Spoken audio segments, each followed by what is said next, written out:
Hi everyone, I hope you all are well. Welcome to Right Guidance and Ambition. My name is Anjali. इस video के अंदर मैं आपके साथ यूनिट 3 के जो है इंपॉर्टेंट लॉन्ग क्वेश्चन डिस्कस करने वाली हूँ। जैसे कि मैंने आपको सिलेबस एग्जाम पैटर्न की वीडियो में बताया था, यूनिट 3 के अंदर टोटल 5 इंपॉर्टेंट क्वेश्चन है जो आपके एग्जाम में आ सकते हैं। अब मुझे पता है यहाँ पर मैंने यूनिट 2 जो है वो अपलोड नहीं किया है, क्योंकि यूनिट 2 के अंदर टोटल 8 क्वेश्चन है और हमारा जो एग्ज़ाम है 29 को है, तो दिन काफ़ी कम है हमारे पास। तो इसीलिए मैं कोशिश करूँगी पहले यूनिट 3 और 4 अपलोड करने की, क्योंकि इसके अंदर क्वेश्चंस कम हैं। एंड में जो है मैं यूनिट 2 के जो क्वेश्चंस है वो अपलोड करूँगी। अभी तक जो है मैं आपके साथ सिलेबस एग्जाम पैटर्न, जिसके अंदर मैंने आपको सारे इंपॉर्टेंट लॉन्ग क्वेश्चंस बताए थे, और यूनिट 1 मैं अपलोड कर चुकी हूँ। जिन्होंने अभी तक वो वीडियो नहीं देखी है उनके लिंक जो है डिस्क्रिप्शन में दे दिया है। इट इज़ वेरी इंपॉर्टेंट कि जो भी वीडियो अपलोड कर रही हूँ आप लाइन वाइज देखो, ताकि आपको कोई भी कन्फ्यूजन ना हो। Now without wasting more time, let's start with that topic. What are the basic features and functions of economic institution? तो सबसे पहले आपने लिखना meaning. Economy provide basic facilities to the society. Economy जो है सोसाइटी को बेसिक जो facilities है वो प्रोवाइड करती है, जैसे कि फूड, शेल्टर, क्लोथिंग और जो भी ज़रूरी की सप्लाई और सर्विसेज होंगी। Economic institution include agriculture, industry, marketing. ये जो ज़रूरी सामान जो सर्विसेज प्रोवाइड करते हैं सेंटर्स, उनके अंदर कौन कौन इंक्लूड होता है? Agriculture, industry, marketing, credit, banking system, cooperatives etcetera. ये सारे इकोनॉमिक इंस्टीट्यूशंस होते हैं। Economies organises how a society create. Economy इस चीज़ को रेगुलेट करती है कि सोसाइटी क्या क्रिएट कर रही है, क्या रॉ मटेरियल या क्या प्रोडक्शन हो रहा है उस सोसाइटी के अंदर। उसके बाद उसको डिस्ट्रीब्यूट किया जाता है और एंड में जाके उसकी जो गुड्स और सर्विसेज है उसमें उस प्रोडक्ट को कन्वर्ट किया जाता है। Economic activity means man's effort to satisfy his need for food, clothing and shelter as well as his desire for comforts and luxuries. Economic activity का मतलब है यहाँ पर कि इंसान वो एफर्ट्स करता है जिससे वो अपनी ज़रूरतें पूरी कर सके, जैसे कि फूड, क्लोथ और शेल्टर। इसके अलावा जितने भी कंफर्ट और लग्जरीज़ हैं वो इंसान खरीद पाए, इसीलिए वो इकोनॉमिक एक्टिविटीज़ करता है। नेक्स्ट हेडिंग है features of economic institution. Economic institution matter for economic growth. जितने भी इकोनॉमिक इंस्टीट्यूशंस होते हैं वो एक इंडिविजुअल और कंट्री की इकोनॉमिक प्रोग्रेस के लिए, ग्रोथ के लिए बहुत ज़रूरी हैं। Economic institution functions to tell each new generation how to produce. जितने भी इकोनॉमिक इंस्टीट्यूशन होते हैं वो नई जनरेशन को ये बताते हैं कि कैसे प्रोडक्शन का काम करना है, रॉ मटेरियल जो है वो कैसे प्रोड्यूस करना है, डिस्ट्रीब्यूट करना है, उसके बाद consume the scarce and finite resources of the society so that it can be used mostly efficiently by the members. किस तरीके से जो सोसाइटी के अंदर रिसोर्सेज जो बहुत कम है उसको स्मार्टली और एफिशिएंटली यूज़ करना है, ताकि वो टाइम से पहले ख़त्म ना हो जाए। सेकेंड पॉइंट है they are determined as collective choices of the society. जितने भी इकोनॉमिक इंस्टीट्यूशन आज सोसाइटी में वर्क कर रहे हैं वो कलेक्टिवली वर्क करते हैं पूरी सोसाइटी के लिए। Different economic institution led to different distribution of resources. अब अलग अलग इकोनॉमिक इंस्टीट्यूशन जो है अलग जो रिसोर्सेज है उनको डिस्ट्रीब्यूट करते हैं, जैसे कि बैंकिंग सिस्टम वो अलग तरीके से काम करेगा, एग्रीकल्चरल सिस्टम वो अलग तरीके से प्रोडक्शन के साथ काम करेगा, मैन्युफैक्चरिंग इंडस्ट्रीज़ वो अलग तरीके से काम करेंगी। तो जितने भी इकोनॉमिक इंस्टीट्यूशन कंट्रीज़ के अंदर हैं उनका जो डिस्ट्रीब्यूशन ऑफ रिसोर्सेज है, यानी कि टाइप ऑफ वर्क है, वो अलग अलग रहेगा। If two groups are opposing preferences the answer depends upon the political power of the two group. अगर सोसाइटी के अंदर दो ऐसे इकोनॉमिक इंस्टीट्यूशंस हैं और दोनों की प्रेफरेंसेस एक दूसरे के बिल्कुल ऑपोजिट है, तो कौन उसमें विन करेगा? जिसकी ज़्यादा पॉलिटिकल पावर होगी उसका डिसीजन जो है वो मायने रखेगा। जैसे कि अगर हम बात करें, एक स्टेट गवर्नमेंट जो है उसका इकोनॉमिक सिस्टम चल रहा है और एक सेंट्रल गवर्नमेंट का इकोनॉमिक सिस्टम चल रहा है। अपने अकॉर्डिंग वो लोग फंड्स और टैक्सेस लगाते हैं लोगों पे। तो एक टाइम पर आकर अगर स्टेट गवर्नमेंट और सेंट्रल गवर्नमेंट के जो इंटरेस्ट है वो क्लैश करेंगे, देन उसमें जो फाइनल डिसीजन होगा वो किसका होगा? जिसके पास पॉलिटिकल पावर ज़्यादा है, यानी कि जो सेंट्रल गवर्नमेंट है उसके इकोनॉमिक इंस्टीट्यूशन के डिसीजन जो है वो स्टेट गवर्नमेंट पर इम्प्लीमेंट किए जाएंगे। नेक्स्ट हेडिंग है functions of economic institution. First point है production. Production refers to the transformation of resources input into output of goods and services. Production का मतलब होता है जब हम अपने रॉ मटेरियल को, यानी कि जो भी हमने एग्रीकल्चर के अंदर ग्रो किया है, जो भी हमारा इनपुट है उसको हम आउटपुट में कन्वर्ट करें। जैसे कि अगर हमारे पास शुगर केन है, उसको फैक्ट्रीज़ में हम कन्वर्ट कर रहे हैं शुगर में, ये होता है गुड्स में कन्वर्ट करना। और उसके बदले या फिर हम कोई सर्विसेज प्रोवाइड कर रहे हैं, तो ये सारी चीज़ें जो है प्रोडक्शन के अंदर कवर होंगी। Production refers to any activity which satisfy a human want. Production कोई भी एक ऐसी एक्टिविटी है जो एक इंसान की ज़रूरत को पूरा करती है। It is sometimes defined as adding of utility to a product. और कई बार ऐसा भी कहा जाता है जो प्रोडक्ट है उसको इस्तेमाल करने लायक जो है वो प्रोडक्शन बनाता है, यानी कि उसकी यूज़फुलनेस को इंक्रीज़ कर देता है मैन्युफैक्चरिंग करके। अब इसके लिए बहुत सारे फैक्टर्स हैं रिस्पॉन्सिबल कि जब एक रॉ मटेरियल को प्रोडक्ट में कन्वर्ट किया जाता है। फर्स्ट पॉइंट है natural resources. The goods and services are produced from the resources that exist in that society. जो भी गुड्स और सर्विसेज प्रोड्यूस की जाती हैं वो वहाँ पे पाए जाने वाले रिसोर्सेज पे डिपेंड है। अगर किसी भी सोसाइटी के अंदर कोई रिसोर्स सबसे ज़्यादा पाया जाएगा, वैसे ही गुड्स और सर्विसेज वहाँ पे दी जाएंगी। अगर वो रिसोर्स उस सोसाइटी में मिलेगा ही नहीं तो उससे रिलेटेड गुड्स और सर्विसेज बनाना भी मुश्किल है। तो यानी कि जितनी भी गुड्स और सर्विसेज हैं वो वहाँ के रिसोर्सेज पे डिपेंड है, वहाँ के मिनरल्स पे डिपेंड है। Resources include the material things and the human energy used in producing goods and services. Resources जो है उसके अंदर मटीरियल चीज़ें भी आती हैं और ह्यूमन एनर्जी भी इंक्लूड होती है, जिसको इस्तेमाल करके किसी चीज़ को कन्वर्ट किया जाता है फैक्ट्रीज में। सेकेंड पॉइंट है it refers to any human effort which is expended not for its own sake but to produce wealth. कोई भी ह्यूमन एफर्ट जो किया जाता है अपने इंटरेस्ट के लिए नहीं बल्कि वेल्थ यानी कि पैसे को बनाने के लिए। Work done may increase the usefulness of a good and provide some service for which others are willing to pay. Work done करने से किसी भी जो प्रोडक्ट है उसका यूज़फुलनेस इंक्रीज़ हो जाती है, या फिर हम वर्क डन करके किसी को सर्विस प्रोवाइड करते हैं जिसके लिए जो दूसरा पर्सन है वो पे करता है लेबर को। How the worker is rewarded for the labor which he contributes to production depends upon the nature of the economic system। अब एक वर्कर को कितनी लेबर मिलेगी यानी कितने वेजेस मिलेंगे जितना उसने काम किया है, बट ये डिपेंड करता है इकोनॉमिक सिस्टम पे। हर कंट्री का इकोनॉमिक सिस्टम अलग होता है। जितना अमेरिका में काम करने के जो है वेजेस मिलेंगे उतने इंडियन सिस्टम के अंदर नहीं मिलेंगे। तो इसीलिए इकोनॉमिक सिस्टम पे डिपेंड है कि लेबर कितना दिया जाएगा एक वर्कर को। But in the primitive economies based on hunting and fishing labours reward is the goods which he brings home. अगर हम 400 से 500 साल पहले की बात करें जब प्रिमिटिव इकोनॉमीज एग्जिस्ट करती थी तो उस टाइम पे वर्कर जो भी हंटिंग और फिशिंग करते थे वो लेबर अपने साथ उसको घर ले जा सकते थे, वही उनकी लेबर हुआ करती थी। थर्ड पॉइंट है man made material things like machinery factory shoes pencils etcetera can be defined as capital. जो भी चीज़ें इंसान ने बनाई हैं वो सारी कैपिटल के अंदर इंक्लूड होंगी। कैपिटल वो चीज़ है जिसको मैन ने प्रोड्यूस किया है हार्ड वर्क करके, अपनी मेहनत कर कर अपना लेबर जो है उसको यूज़ करके। तो रिसोर्स पर जब वो हार्ड वर्क करेगा, उस रिसोर्स को कन्वर्ट करेगा किसी गुड्स में, उसको हम कैपिटल कहेंगे। फोर्थ पॉइंट है टेक्नोलॉजी टाइम एंड एफिशिएंसी। ये तीनों जो है इंपॉर्टेंट रोल प्ले करते हैं प्रोडक्शन के अंदर। Larger the skill and knowledge of the society the more effective the production of goods and services. जितनी ज़्यादा लोगों के अंदर नॉलेज होगी, स्किल होगी, उतना ही अच्छा जो प्रोडक्ट है वो प्रोड्यूस कर पाएंगे। If production is to be effective it must occur within the specific time limit.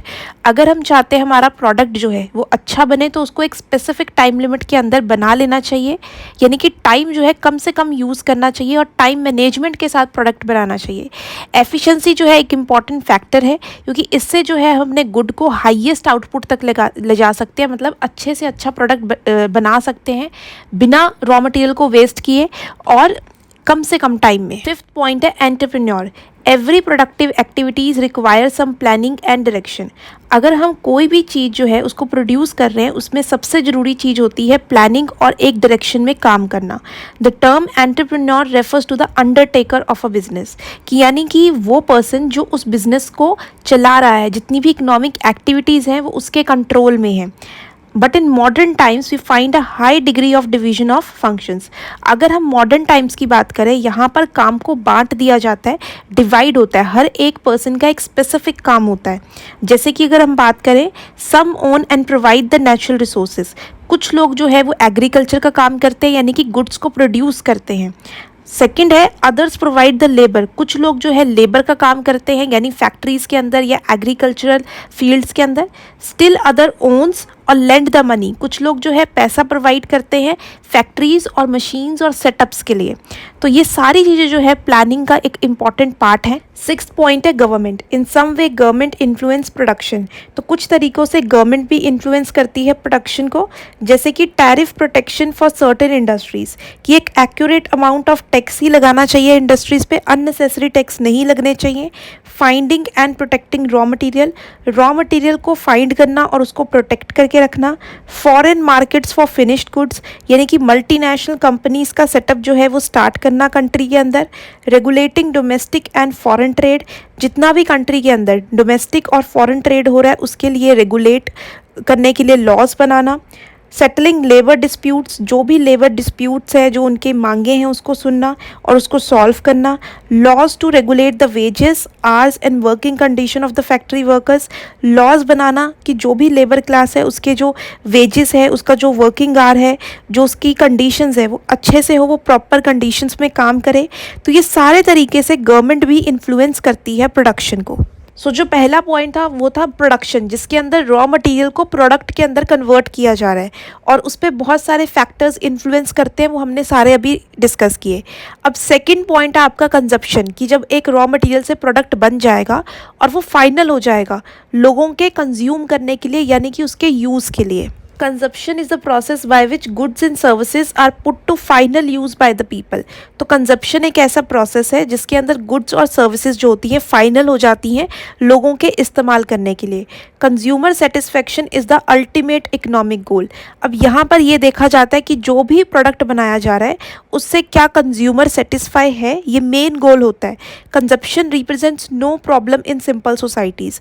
तो कंजप्शन जो पहले था सिंपल सोसाइटीज़ के अंदर, उसकी कोई प्रॉब्लम नहीं होती थी क्योंकि प्रोडक्ट्स बहुत सिंपल रहते थे। What ever is produced is distributed and also consumed. तो जो भी प्रोड्यूस किया जाता था उसको डिस्ट्रीब्यूट करते थे सोसाइटी में और उसे फिर कंज्यूम कर लिया जाता था। बट अगर हम बात करें कॉम्प्लेक्स सोसाइटीज़ के अंदर, people develop needs that are not strictly for survival. अब आज के टाइम में लोगों की कुछ ऐसी ज़रूरतें हैं वो सर्वाइवल के लिए नहीं है कि हमें सिर्फ जीना है, वो उससे ज़्यादा लग्जरी और कंफर्ट की चीज़ें हैं जो उन्हें चाहिए। They want a great variety of food, fancy clothes and comfortable as well as luxurious housing. तो वो सारी चीज़ें जो लोगों को अपने सर्वाइवल के लिए नहीं बल्कि कंफर्टेबल और लग्जरी के लिए चाहिए, वो जो है कॉम्प्लेक्स सोसाइटीज़ का पार्ट बन गई हैं। इसके अंदर फर्दर सब पॉइंट है regulation of consumption through controls on production and distribution, यानी कि जो प्रोडक्शन का सामान है और जो डिस्ट्रीब्यूट किया जा रहा है उसको कंट्रोल किया जाता है। जो ओनर होते हैं नेचुरल रिसोर्सेज के, अगर उनको ऐसा लगता है कि उन्हें अपना सामान जो है अभी आगे और नहीं बेचना है या फिर उसको गुड्स में कन्वर्ट नहीं करना, तो वो उसे जो है कंजर्व करके यानी बचा के रखते हैं और उसे रैपिड प्रोडक्शन का पार्ट नहीं बनाने देते। Governmental restrictions on the shipping of commodities across trade boundaries. इसके अलावा कई बार जो है सरकार भी रिस्ट्रिक्शंस लगाती है कि आप ये जो स्पेसिफिक सामान है या कमोडिटीज़ है इसको इस एरिया के आगे जो है नहीं बेच सकते, या फिर सरकार ने जो रूल्स और रेगुलेशंस बताए हैं उसके अकॉर्डिंग जो है उन्हें ट्रेड करना है। तो इससे हम कह सकते हैं कि जो कंजप्शन है वो रेगुलेट होगा, उस पर कंट्रोल रखा जा सकता है। सेकंड पॉइंट है through advertising and education. Advertising से हम कंजप्शन को जो है इन्फ्लुएंस कर सकते हैं, यानी लोगों को नॉलेज प्रोवाइड कर सकते हैं न्यू प्रोडक्ट्स के बारे में। प्रोडक्शन कंजप्शन के बाद आपका थर्ड पॉइंट आएगा exchange. Exchange is a social process, a form of interaction from which both parties involved expect to benefit. Exchange एक सोशल प्रोसेस यानी सोसाइटी के अंदर होने वाला एक प्रोसेस है जिसके अंदर दो पार्टीज जो है एक दूसरे के साथ इंटरेक्ट करती हैं और ऐसा मानती हैं कि उन्हें बेनिफिट होगा। Exchange is found in every economy. Exchange system जो है हर इकोनॉमी में यानी हर कंट्री में पाया जाता है, चाहे वो प्रिमिटिव वन सी क्यों ना हो, यानी कि बहुत ही पिछड़ी पुरानी बैकवर्ड सोसाइटीज़ क्यों ना हो, उनमें भी आपको एक्सचेंज सिस्टम देखने को मिलेगा। Johnson has divide exchange into 2 main categories. Johnson ने एक्सचेंज सिस्टम को 2 मेन कैटेगरीज में डिवाइड किया है। फर्स्ट है डायरेक्ट एक्सचेंज, इसका फर्दर सब पॉइंट है बार्टर। इसके अंदर गुड्स के बदले में गुड्स दिए जाते हैं, यानी सामान के बदले में सामान, या फिर सामान के बदले में कोई सर्विस प्रोवाइड की जाती है। Or exchange without the medium of money, बिना पैसों के ये चीज़ की जाती है। एवरी ट्रांजैक्शन इन्वॉल्व्स 2 पार्टीज़, यानी कि एक्सचेंज करने के लिए वहाँ पर 2 पार्टीज़ इन्वॉल्व्ड होती थी।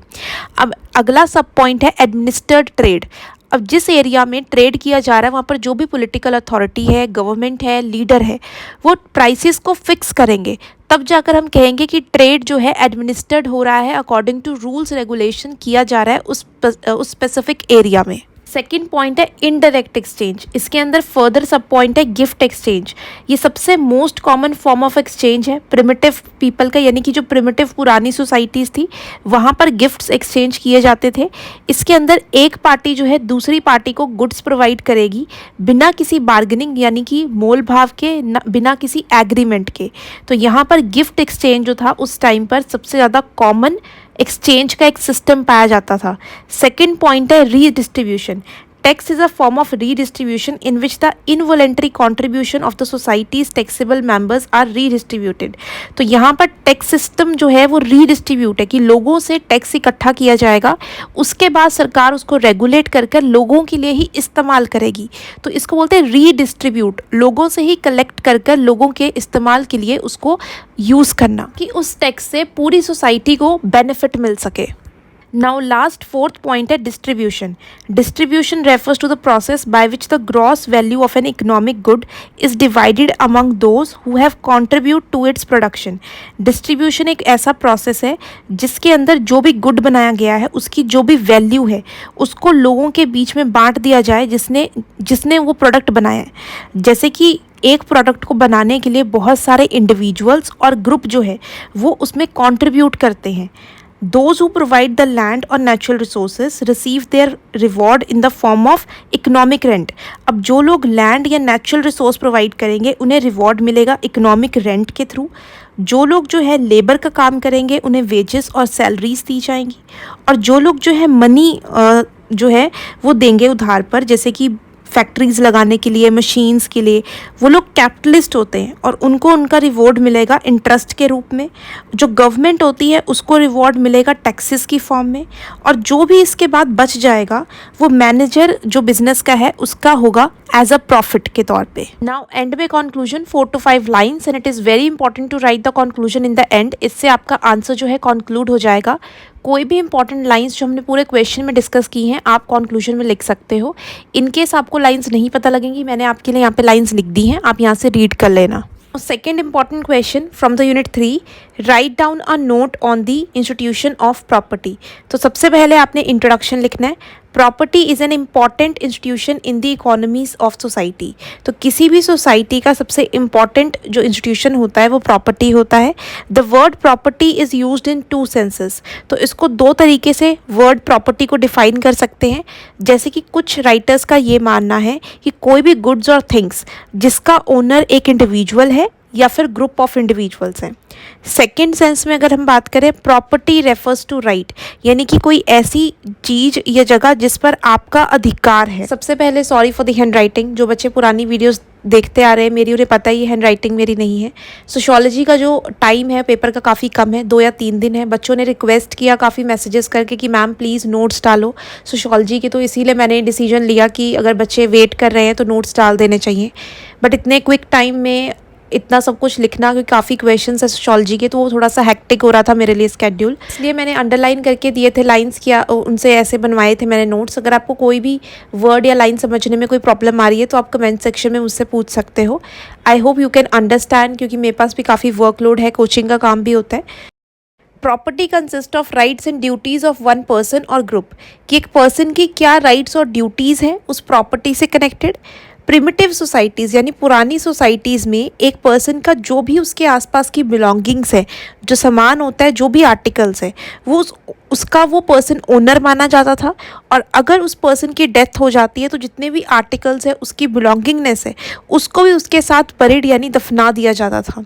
तो यहाँ पे प्रॉपर्टी का मीनिंग जो है टाइम के साथ बदलता जा रहा है, चेंज होता जा रहा है।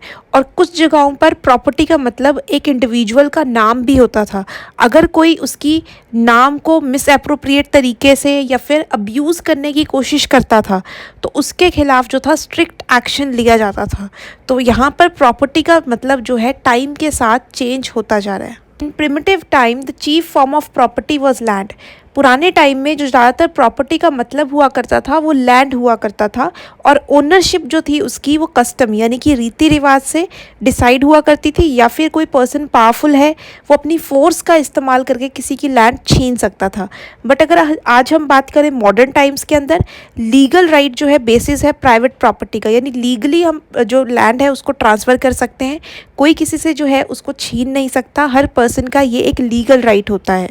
अब जॉनसन जो है उन्होंने जो थिंग्स हैं जो लैंड या प्रॉपर्टी पे प्रेजेंट होती हैं उनको दो तरीके से डिवाइड किया, एक टेंजिबल ऑब्जेक्ट और intangible object. Tangible object property के वो होते हैं जिसे हम देख सकते हैं, टच कर सकते हैं, जैसे कि land, mines, houses, other buildings, roads, water works, furniture, tools, clothes and raw material. जबकि इनटेंजिबल जो ऑब्जेक्ट्स होते हैं प्रॉपर्टी के, वो जिसे हम देख नहीं सकते, सिर्फ महसूस कर सकते हैं, जैसे कि किसी के प्रॉपर्टी का नाम, ट्रेडमार्क, गुडविल कि उसकी कंपनी बहुत अच्छी है, जॉब्स, असेस टू मार्केट। तो ये सारी इनटेंजिबल ऑब्जेक्ट्स हैं प्रॉपर्टी की जो उसी से कनेक्टेड हैं, जो हम फील कर सकते हैं, देख नहीं सकते। नाउ नेक्स्ट हेडिंग है आपकी definition. According to Anderson and Park, property consists of goods and services that society gives to an individual or group of individual the exclusive right to possess, use और dispose of. तो property जो होता है जिसके अंदर goods और services हो सकती हैं जो सोसाइटी एक इंडिविजुअल को दे रहा है या फिर ग्रुप ऑफ इंडिविजुअल्स को दे रहा है, जिनके पास उसको इस्तेमाल करने का, उसको ख़त्म करने का प्रॉपर एक्सक्लूसिव राइट होता है। नेक्स्ट हेडिंग है characteristics of private property. First point है ट्रांसफरेबिलिटी, यानी कि हम प्राइवेट प्रॉपर्टी को ट्रांसफ़र कर सकते हैं। जैसे कि इन्होंने एग्जाम्पल के साथ समझाया है कि अगर एक डॉक्टर है वो अपनी कार को अपनी मर्ज़ी से गिफ्ट के तौर पे या फिर सेल कर कर या अपनी इच्छा से किसी को भी दे सकता है, बट अपनी जो स्किल है वो ट्रांसफ़र नहीं कर सकते। तो इसी तरीके से जो प्राइवेट प्रॉपर्टी थी पहले के टाइम में ट्रांसफ़र नहीं की जा सकती थी, बट आज मॉडर्न टाइम्स में हम इसको लीगल राइट के थ्रू यानी कि एक कॉन्स्टिट्यूशनल तरीके से इसको ट्रांसफ़र कर सकते हैं। सेकेंड है ownership. Private property in an object do not necessarily imply actual use और enjoyment of the object by the owner. यहाँ पर मतलब है कि जिसके पास प्रॉपर्टी है इसका मतलब ये नहीं है कि वही उसको एक्चुअल यूज़ करेगा और उस ऑब्जेक्ट को जो है इन्जॉय करेगा या फिर उस पर मैन्युफैक्चरिंग करेगा। वो ऑब्जेक्ट जो है उस पर्सन से कभी भी स्टोलन यानी छीना जा सकता है, यानी चुराया भी जा सकता है, छीना भी जा सकता है। और बोरो विद ओनर्स कंसेंट, कि अगर कोई उससे उधार भी ले सकता है उस प्रॉपर्टी को उसके कंसेंट के साथ, या फिर वो जो ओनर है उसको रेंट पे भी दे सकता है, जैसे कि किसी का हाउस है उसने रेंट पे दिया हुआ है। तो इस तरीके से अलग अलग ओनरशिप का मीनिंग भी होता है। इसका मतलब ये नहीं है कि सिर्फ वही ओनर वहाँ पर रहेगा और वही उसको यूज़ करेगा। थर्ड पॉइंट है power. It implies the position of power over others. Property का एक्सक्लूसिव राइट होने से आप जो है दूसरों से अलग हो जाओगे। जिन लोगों के पास प्रॉपर्टी का राइट नहीं है वो उस लोगों से हमेशा छोटे रहेंगे जिनके पास प्रॉपर्टी का राइट है, यानी कि आपके पास अल्टीमेटली एक पावर है दूसरों पे डोमिनेट करने के लिए। फोर्थ पॉइंट है non human. It confirms the rule that full property right apply to only those things, whether tangible or intangible, which have no right of their own। तो property right सिर्फ उन चीज़ों पर ही हो सकता है किसी का अधिकार जिनका खुद का कोई राइट नहीं है। टेंजिबल जिसे हम टच कर सकते हैं, देख सकते हैं, इनटेंजिबल जिसे फील कर सकते हैं, उन सब चीज़ों का प्रॉपर्टी राइट हमारा हो सकता है, बट उन चीज़ों पर जिसका खुद का कोई राइट ना हो, जैसे कि नॉन ह्यूमन ऑब्जेक्ट। हम किसी ह्यूमन को या एनिमल को अपनी प्रॉपर्टी नहीं मान सकते हैं। Domestic animals are frequently protected against cruelty and other abuses because they can be hurt. तो इसीलिए सरकार जो है टाइम टू टाइम एनिमल्स के लिए रूल्स निकालती रहती है, क्योंकि लोग उनके साथ क्रुएलिटी से पेश आते हैं, उन्हें अब्यूज़ करते हैं और उन्हें हर्ट करते हैं, और वो किसी की भी प्रॉपर्टी नहीं है क्योंकि उनके खुद के राइट्स हैं। तो इस तरीके से हम कह सकते हैं कि जितने भी नॉन ह्यूमन ऑब्जेक्ट हैं वो ही एक प्रॉपर्टी के राइट में एक इंसान को मिल सकते हैं। नेक्स्ट हेडिंग है 3 काइंड्स ऑफ प्रॉपर्टी राइट। अब 3 तरीके के प्रॉपर्टी राइट होते हैं। फर्स्ट है राइट टू यूज़, सेकेंड है राइट टू कंट्रोल, थर्ड है राइट ऑफ डिस्पोजल। सोसाइटी जो है लिमिटेशंस लगाती है इन तीनों राइट्स पर। इंडियन गवर्नमेंट जो है किसी भी प्राइवेट प्रॉपर्टी को ये अलाउ नहीं करती कि वो अपना घर जलाए या फिर कोई अपनी प्राइवेट प्रॉपर्टी को इलीगल पर्पसेस के लिए यूज़ करे। ये जो कॉन्सेप्ट है प्रॉपर्टी का, इसको हम 2 पार्ट्स में डिवाइड कर सकते हैं, रिजिड सोसाइटी में और फ्लेक्सिबल सोसाइटी में। ये रिजिड तब होता है जब प्रॉपर्टी तभी ट्रांसफ़र हो सकती है जो उसका ओनर है उसकी डेथ हो गई है या फिर सरकार उसे फोर्सफुली ले सकती है। तो इसी तरीके से हम इसको बोल रहे हैं ये रिजिड है। ये फ्लेक्सिबल तब होगा जब आपके पास जो प्रॉपर्टी राइट है उसमें आप उसे बेच सकते हो, रेंट पर दे सकते हो और ट्रांसफ़र कर सकते हो। तो उस टाइप में जो प्रॉपर्टी है वो फ्लेक्सिबल है। नेक्स्ट हेडिंग है प्राइवेट प्रॉपर्टी। आज के टाइम में मॉडर्न इकोनॉमिक लाइफ का जो आउटस्टैंडिंग फीचर है वो प्राइवेट प्रॉपर्टी है। जितनी भी सारी चीज़ें आज मॉडर्न सोसाइटी में हम पढ़ रहे हैं उसमें मेन फोकस प्राइवेट प्रॉपर्टी में किया जाता है। जितना भी इकोनॉमिक स्ट्रक्चर है वो सारा प्राइवेट प्रॉपर्टी पे बेस्ड है। प्राइवेट प्रॉपर्टी से हम ये समझते हैं कि कोई ऐसी चीज़ जिस पे किसी का एक्सक्लूसिव राइट है, या तो एक पर्सन का या फिर ग्रुप ऑफ पर्सन्स का। ये जो प्राइवेट प्रॉपर्टी है ये पब्लिक प्रॉपर्टी से अलग होती है। पब्लिक जो प्रॉपर्टी होती है उसमें पूरी कम्युनिटी का राइट होता है, पूरी कम्युनिटी उसे यूज़ कर सकती है। जैसे कि रेलवे जो है वो पब्लिक प्रॉपर्टी में आता है और जो एक लैंड लॉर्ड की लैंड होती है वो प्राइवेट प्रॉपर्टी के अंदर कवर होती है। Now differences between private property and public property. Private property जो होती है उस पर ओनरशिप एक पर्सन की या फिर ग्रुप ऑफ पर्सन्स की हो सकती है, जबकि पब्लिक प्रॉपर्टी पे पूरी कम्युनिटी का राइट होता है। सेकेंड, प्राइवेट प्रॉपर्टी जो होती है किसी एक ओनर की होती है जो वो अपने गुड के लिए, अपने खुद के लिए इस्तेमाल करता है, जबकि पब्लिक प्रॉपर्टी जो है पूरी पब्लिक के इस्तेमाल के लिए, वेलफेयर के लिए यूज़ की जाती है। Private property is subject to regulation by the state. जितनी भी प्राइवेट प्रॉपर्टीज़ होती हैं उस पर जो कंट्रोल है वो गवर्नमेंट करती है, यानी कि स्टेट जो है उसको रेगुलेट करती है। Public property belongs to the state itself, जबकि पब्लिक प्रॉपर्टी खुद स्टेट की ही होती है, is not subjected to regulation by any external group.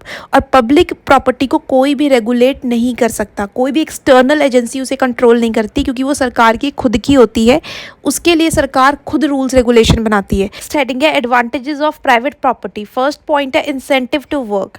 अगर कोई भी इंसान मेहनत करता है तो उसको मेहनत करने का जो है उसे इंसेंटिव मिलेगा। जो भी वो अर्न करेगा उससे जो है वो प्रॉपर्टी खरीद सकता है और प्रॉपर्टी जो होगी उस पर्सन की होगी। तो यानी कि हर इंसान को वर्क करने के लिए मोटिवेशन मिलेगी। Second, satisfaction of natural instinct. अगर कोई भी हार्डवर्क करता है, हार्डवर्क करके अगर जो भी प्रॉपर्टी उसने एक्वायर की है वो उसके नाम पर होगी तो उसे अच्छा लगेगा, उसे अच्छा महसूस होगा कि मेहनत कर कर उसने कुछ ज़िंदगी में अचीव किया है। जिस पर्सन की प्राइवेट प्रॉपर्टी होती है उसका सेटिस्फैक्शन लेवल जो होता है हाई होता है। थर्ड पॉइंट है security against future. A man of property has security against starvation. जिसके पास प्रॉपर्टी होगी वो कभी भी भूखा नहीं मरेगा, कभी भी उसकी लाइफ जो है अनसर्टेन नहीं होगी, पॉवर्टी नहीं आएगी उसकी ज़िंदगी में। जबकि जिसके पास प्रॉपर्टी नहीं है उसकी लाइफ अनसर्टेन रहेगी। तो प्रॉपर्टी होने से फ्यूचर जो है वो सिक्योर रहता है। फोर्थ पॉइंट है ethically sound. Private property is justified on the ground that it is reward to the individual for his labour. तो प्राइवेट प्रॉपर्टी को जस्टिफाई किया जाता है कि इंसान ने जो भी मेहनत की है उसका रिवॉर्ड उसे दिया जाता है। ऐसा सिस्टम है जो एथिकली साउंड है, यानी कि जस्टिफाई है, सोसाइटी के अंदर वो चल सकता है। नेक्स्ट पॉइंट है नर्सेज ऑफ वर्च्यूज़, यानी कि जो अच्छी हैबिट्स है वो एक इंडिविजुअल के अंदर इनकलकेट होंगी। अगर किसी पर्सन के पास प्राइवेट प्रॉपर्टी है तो वो सोशली अवेयर होगा, love of one's family, jealousy, energy. तो वो पर्सन जो है सोसाइटी को कुछ कंट्रीब्यूट करेगा, उसका कुछ स्टेक होगा उस कंट्री के अंदर। इंडिविजुअल जो है रूल्स और रेगुलेशन फॉलो करेगा उस पर्टिकुलर कंट्री की, और टैक्सेस जो है वो गवर्नमेंट को देगा for the redistribution of welfare activities. Sixth point है इकोनॉमिक प्रोग्रेस। प्राइवेट प्रॉपर्टी होने से इंडिविजुअल्स जो है उस पर इन्वेंशंस करेंगे और प्रोडक्शन का काम करेंगे, जिससे कंट्री जो है अल्टीमेटली प्रोग्रेस की तरफ जाएगी। सेवेंथ पॉइंट है हिस्टोरिकल जस्टिफिकेशन। ऐसे कहा जाता है कि जितनी प्रोग्रेसिव सोसाइटीज़ हैं वो प्राइवेट प्रॉपर्टी के सिस्टम पे बेस्ड है। आज अमेरिका यानी यूनाइटेड स्टेट जो है प्रोग्रेसिव सोसाइटी है, क्योंकि वो इंस्टीट्यूशन ऑफ प्राइवेट प्रॉपर्टी और फ्री एंटरप्राइजेस को फॉलो करता है। नेक्स्ट हेडिंग है disadvantages of private property. Russia के अंदर जो प्राइवेट प्रॉपर्टी है वो काफ़ी हद तक लिमिटेड है, फिर भी इसका मतलब ये नहीं है कि वहाँ के लोग हार्ड वर्किंग नहीं हैं अमेरिकन से। जितने अमेरिका में लोग हार्ड वर्किंग है उतने ही रशिया में भी हैं, बट रशिया में प्राइवेट प्रॉपर्टी जो है वो नहीं होती है, काफ़ी लिमिटेड होती है। A person in order to require more property में indulge in unsocial and anti social activities. अब रशियन गवर्नमेंट या और जो प्राइवेट प्रॉपर्टी के खिलाफ है वो ये कहते हैं कि अगर प्राइवेट प्रॉपर्टी का कॉन्सेप्ट होगा तो लोग ज़्यादा प्रॉपर्टी एक्वायर करने के चक्कर में अनसोशल या एंटी सोशल एक्टिविटीज़ करेंगे, इलीगल एक्टिविटीज़ करेंगे, ताकि वो ज़्यादा से ज़्यादा प्रॉपर्टी एक्वायर कर पाए। Owner of private property gets control over the life of those who have no property. जो ओनर होते हैं प्राइवेट प्रॉपर्टी के, वो पावरफुल होते हैं, रिच होते हैं, और उन लोगों को कंट्रोल करते हैं जिनके पास प्रॉपर्टी नहीं है, वो पुअर लोग हैं, उनको एक्सप्लॉइट करते हैं वो लोग। वन बाय वन अब डिस्कस करते हैं इसके पॉइंट्स। फर्स्ट पॉइंट है ग्रीड फॉर प्रॉपर्टी, यानी कि प्राइवेट प्रॉपर्टी के लालच में इंसान जो है किसी भी हद तक जाने को तैयार हो जाता है। वो किसी भी हद से पैसे जो है वो कमाना चाहता है, जिसकी वजह से वो इलीगल एक्टिविटीज़ भी करता है। तो प्रॉपर्टी के लिए लालच जो है वो बढ़ता है। सेकंड है destruction of human values. Private system से जो ह्यूमन के वैल्यू सिस्टम है वो ख़त्म होता है। Human value system like love, sympathy, affection. लोग जो है पैसा कमाने के चक्कर में और गलत तरीके से पैसा कमाने के चक्कर में अपने वैल्यू को ही भूल जाते हैं। थर्ड है बेसिस ऑफ कैपिटलिज्म। ये जो इंस्टीट्यूशन है प्राइवेट प्रॉपर्टी का, ये कैपिटलिज्म पे बेस है, और in capitalism every person has a right to earn and maintain property. Capitalism system के अंदर हर किसी के पास ये अधिकार है कि वो पैसा कमा सकता है और प्रॉपर्टी मेंटेन कर सकता है। और ये जो कैपिटलिज्म सिस्टम होता है ये इंडिविजुअल और सोसाइटी दोनों के लिए बहुत ख़तरनाक है। लास्ट पॉइंट है इनइक्वालिटी। प्राइवेट प्रॉपर्टी से इनइक्वालिटी आती है सोसाइटी के अंदर। कुछ लोग ऐसे हैं जिनके पास बहुत सारी प्राइवेट प्रॉपर्टीज़ है, वो ओनर हैं, उनके पास राइट है और पावर है, और वो उन लोगों को एक्सप्लॉइट करते हैं जिनके पास प्रॉपर्टीज़ नहीं है। उनसे वो लेबर का काम करवाते हैं, वर्कर्स का काम करवाते हैं, और उन्हें प्रॉपर वेजेस भी नहीं देते। तो इससे सोसाइटी जो है दो पार्ट्स में डिवाइड होती है, हैव्स और हैव नॉट। जिनके पास प्राइवेट प्रॉपर्टी है और जिनके पास प्राइवेट प्रॉपर्टी नहीं है। और सरकार इसमें बिल्कुल भी इंटरफेयर नहीं करती है, वेलफेयर एक्टिविटीज़ नहीं निकालती है पुअर लोगों के लिए। सरकार भी सपोर्ट करती है कैपिटलिज्म में, जो रिच लोग हैं, कैपिटलिस्ट लोग हैं, उनको।